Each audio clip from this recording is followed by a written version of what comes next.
काम के आगे कठिन शब्द लिखा है, क्योंकि है ये कठिन।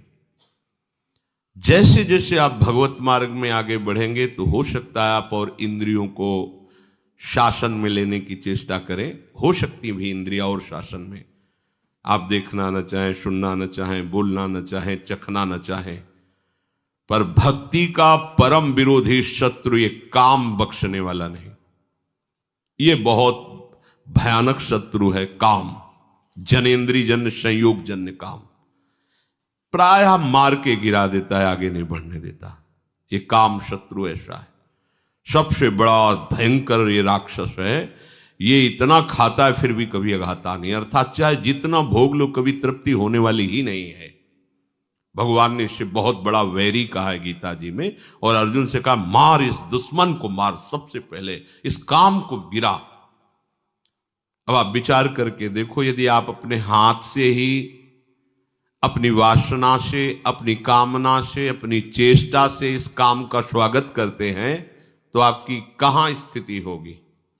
जबकि इस दुश्मन को दुश्मन मानकर मारना है। अगर इसकी प्रेरणा के अनुसार आप कोई कार्य करते हैं तो आप इसका स्वागत करते हैं। जहां काम है वहां प्रेम का प्रादुर्भाव होना अत्यंत कठिन हो जाता है। हो सकता है प्रेम, क्योंकि भगवान का अंश है, पर इसे त्यागना पड़ेगा। और बहुत सुंदर काम के नाश का उपाय श्री चतुरासी जी की फल स्तुति में वर्णन करते, भाव जल निधि को नाव, काम पावक को पानी। और श्रीमद् भागवत में शुकाचार्य रास पंच अध्याय का फल स्तुति में वर्णन करते हैं कि ये जो ब्रजबधू की रास क्रीड़ा श्री कृष्ण के साथ है, इसका जो गायन करेगा उसका हृदय रोग नष्ट हो जाए। विक्रीडितम ब्रजबधू भिरदम च विष्णु, इस श्लोक में वर्णन किया है। यदि हम प्रभु का स्मरण, प्रभु की लीलाओं का गायन करें तो बहुत जल्दी इस हम काम रोग से बच सकते हैं। इसकी बचने की एक वृत्ति है, युक्ति है। अगर वो आप पास रख लें तो आप बच जाएंगे। वो युक्ति नहीं है तो फिर आपको घसीट ले जाएगा।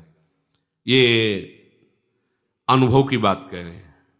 कुछ बात होती है जो शास्त्रीय, और उसी का जब अनुभव किया जाता है प्रैक्टिकल उसका, तब वो बात ज्यादा समझ में आती है। इस काम को ये देखा है कि उसका कोई भी आश्रय नहीं होना चाहिए, सहारा नहीं उसको होना चाहिए। अगर आपको लग रहा है कि 1 किलोमीटर जाने के बाद हमारे काम की पूर्ति हो सकती है तो मर गए आप, मारे जाओगे, मारे जाओगे। अगर कोई भी व्यक्ति शरीरधारी इस काम का आश्रय आपके हृदय में है तो आप मारे जाओगे पक्का। हम उस शरीरधारी के पास पहुंच जाएंगे तो इसकी पूर्ति हो जाएगी। तो आप चाहे जितना ना ना ना करते रहो, इसका प्रमथन स्वभाव है, इसका नाम मनमत है। ये मन को ऐसा मथेगा कि आपको वहीं पहुंचना पड़ेगा। पहले कनेक्शन हटाओ। कहीं भी इसके लिए व्यवस्था नहीं होनी चाहिए। आपको अनुभूत बात बता रहे हैं, इसके लिए व्यवस्था नहीं होनी चाहिए। अगर व्यवस्था है तो ये अव्यवस्था फैला देगा। बहुत ही जोरदार विरोधी है ये, छोटा मोटा विरोधी नहीं। ये समझो ये ढहा तो सब ढहा गया, ये गिरा तो पूरा का पूरा पहाड़ गिर जाएगा समझो। इसी पहाड़ के बाद जो है वो प्रेम देश है, जहां प्रवेश किया जाता है। जहां काम तहां राम नहीं, और जहां राम नहीं काम, ऐसा वर्णन किया महापुरुषों ने। ये बहुत बड़ा दुश्मन है। लेकिन दुश्मन कौन मानता है? इसको तो प्रियतम माना जाता है। अंदर से देखो, इसे तो सुख माना जाता है, इसे तो बहुत गुप्त रखा जाता है, इसे तो हृदय में छुपा के रखा जाए। अगर कोई कह दे तुम कामी, तो कहेगा तुम्हारे बाप कामी, हम कामी कैसे हो सकते हैं? वो गुस्सा हो जाएगा। वो हृदय में हमारे ये दुश्मन छिपा हुआ है, दूसरा उसे बताना चाहता है, हम स्वीकार नहीं करेंगे, उसे बिल्कुल छुपा के रखेंगे। ये सबसे बड़ी कमी हो रही है। अगर इस दुश्मन को दुश्मन के रूप में देख लो तो पहला बाण मार दिया आपने उसके ऊपर, वो ढेर होना शुरू हो जाएगा। दूसरा, कोई संयोग का विधान नहीं रखना है, कोई शरीरधारी से ऐसे संपर्क नहीं रखना है जिसके पास जाने से इस काम की वृत्ति की पूर्ति हो जाए, समझ लेना। तीसरा, आपको स्वयं में कोई ऐसी चेष्टा नहीं करनी है जिससे इस काम का स्वागत हो। काम के द्वारा प्रेरित कोई भी ऐसी चेष्टा नहीं करनी, उसको सहना है। जो सहन करता है वही भक्तिवान होता है। सहत सहत बाढ़े भगति, और इसे सह वही सकता है जिसने भगवान के नाम का आश्रय लिया है, भगवान के चरणों का आश्रय लिया है, प्रियालाल के सांवले गोरे चरणारविंद का आश्रय लिया है। सहना कोई कठिन बात नहीं है उनके लिए जो भगवद आश्रित हैं। भगवद आश्रय नहीं, फिर सहना तो बड़े बड़ों को ये अपने आकर्षण में घसीट लेता है। पहली बात, इसको दुश्मन मानना है, शत्रु को शत्रु। भगवान कह रहे हैं ये योगियों का, परमार्थ के पथिकों का, ज्ञानियों का नित्य बैरी, ये नित्य बैरी भगवान ने कहा है। ये ऐसा वैसा दुश्मन नहीं है। परमार्थ के पथिकों का सीधा विरोधी ये है काम। पर आश्चर्य, हम इसको दुश्मन नहीं मानते। ये आया और हम स्वागत के लिए तैयार हो गए। जैसी आज हमको ये चाहिए, जैसे कोई अतिथि आवे ना, आज हमको ये चाहिए, हाँ अभी अभी व्यवस्था करते हैं, हम ऐसे उसका स्वागत करते हैं। देखो वो जो प्रेरणा करता है, हरि गुरु की सब आज्ञाओं को रौंद करके हम वही करते हैं जो काम प्रेरणा करता है। अगर आप पहली बात स्वीकार करें कि हमारा दुश्मन है, तो आप फिर पैतरे सीख जाएंगे इसको परास्त करने की, क्योंकि आपके साथ हरि गुरु का कृपा बल है। बिल्कुल पक्का मानिए, पहली बात आपको इसे शत्रु रूप में देखना है शत्रु। भगवान कह रहे हैं कि ज्ञानिना नित्य वैरिणा, ज्ञानियों का नित्य वैरी है काम, परमार्थ मार्ग के पथिक का। दूसरा, कोई भी संयोग नहीं रखना। सच्ची मानिए, यदि आपके संयोग का है तो कई किलोमीटर पैदल चलवा देगा। कुछ भी न जाने कितने बहाने, न जाने कितने नाटक ये करेगा। बिल्कुल आप ये समझ लीजिए कि वो हम वाणी से नहीं कह सकते। ये भगवान व्यास देव जी कह रहे हैं, बलवान इंद्री ग्रामो विद्वानमपि करसति, विद्वानमपि करसति। अज्ञानियों की बात जाने, ज्ञानियों का नित्य बैरी है। तुम्हें शास्त्र का ज्ञान सब है, पर संयोग से कभी भी किसी भी तरह से इस काम का स्वागत नहीं होने देना। अब आप अपनी दृष्टि डालिए, कोई ऐसा तार तो नहीं है जहां इसको स्वागत के लिए हमारी गुंजाइश हो। बिल्कुल उसे काट दीजिए। हाँ, भागिए, ऐसे संग से दूर रहिए, चाहे स्त्री शरीर हो चाहे पुरुष शरीर हो, जिसके संग से कुमति उत्पन्न होकर प्रेम रस मार्ग में बाधा खड़ी हो जाओ, हमारा दुश्मन है। तीसरी बात, अपने द्वारा अपना नाश मत कीजिए। दूसरा कोई शरीर का संयोग तो आपका नहीं है, पर आपने ऐसी कुचेष्टाएं सीख रखी है कि आप काम का स्वागत करते हैं। बहुत बड़ी हानि है।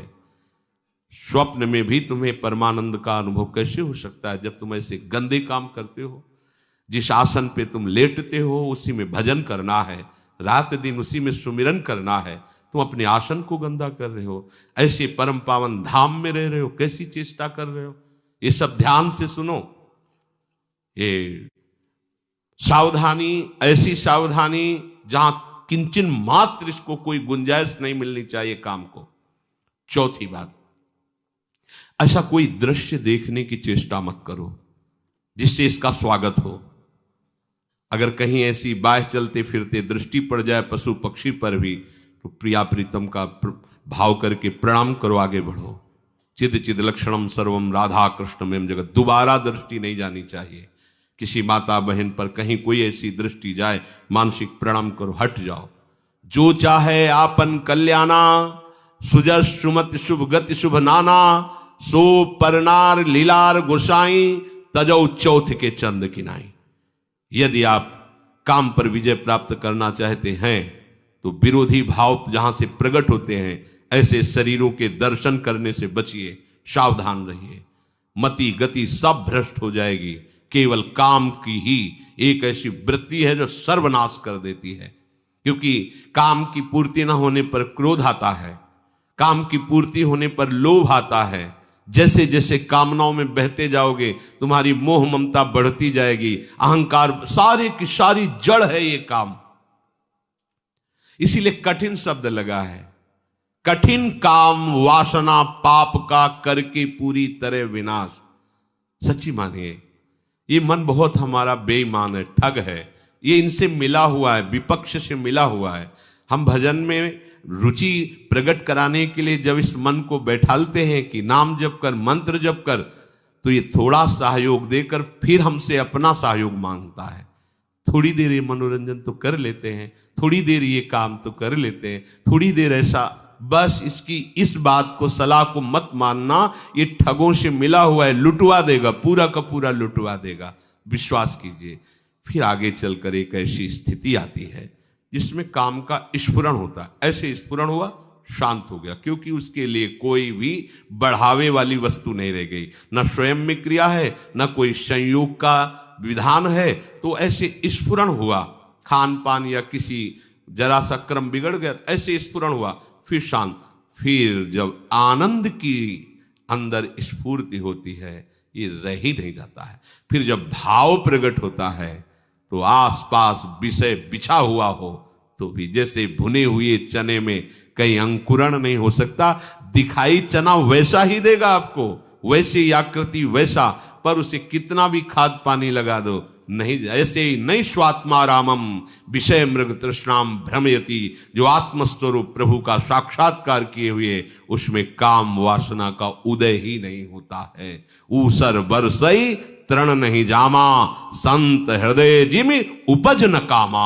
जैसे ऊसर भूमि में कितनी भी जल खाद लगा दो अंकुरण नहीं हो सकता, ऐसे ही संत हृदय में कभी काम का प्रवेश नहीं हो सकता। पर पहले था, फिर भगवत आश्रय से, भगवत चिंतन से, भगवत कृपा बल से नहीं। ऐसा नहीं कि कोई गर्भ से पैदा होते ही निष्काम, या तो भगवान है या तो भगवत प्राप्त महापुरुष जगत कल्याण के लिए जो आते हैं वो होते हैं। तो अपने को हारना नहीं, क्योंकि अपने पास प्रभु हैं, प्रभु का बल है। कठिन काम वासना, अपने सबसे बड़ी गलती करते हैं। इसको पहली बात दुश्मन नहीं मानते, दूसरी बात इसकी व्यवस्था रखते हैं, तीसरी बात स्वयं क्रिया की चेष्टा करते हैं, चौथी बात हम ऐसे उसके बढ़ाने वाले दृश्य देखते हैं, बातें करते हैं, सुनते हैं।